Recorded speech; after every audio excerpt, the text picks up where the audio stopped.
Bleh. So yun nga guys, magandang umaga ulit. Gagawin natin is maglinis tayo ng buong bahay kasi serve na naman tayo kay ate. So ngayon is gagawin natin is maglilinis muna tayo ng sahig na walisan na namin ni Okok to. So gagawin na lang is magumap na lang, tapos linisin natin yung sopa, and then maglilinis tayo ng bahay, pipitinin lahat kasi para masurprise naman si ate. So game.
A few moments later.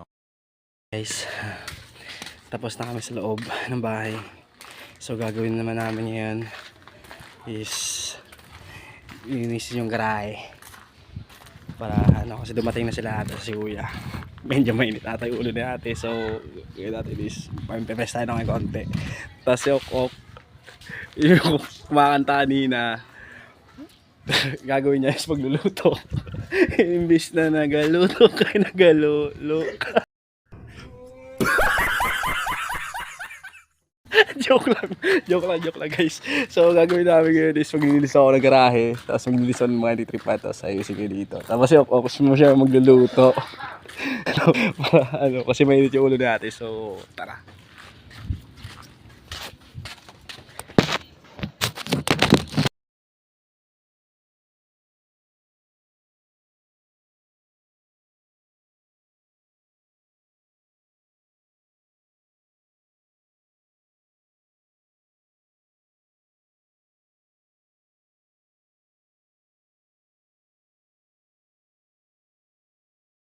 2,000 years later. So yun nga guys, tapos din trabaho namin ni Okok. So kaya tagal lang kami. So tayo is mas 4 na, kaya kami natagalan. Ang dami namin nilapan. So siya lang pala kasi ako medyo nakahilig ako kanina. Nice. So thankful ako kasi may kasama ako naglinis kanina. So ang dami namin nilaban kanina guys. So dito kami nag-aalaba. So thank you for watching. Sana support nyo pa rin ako.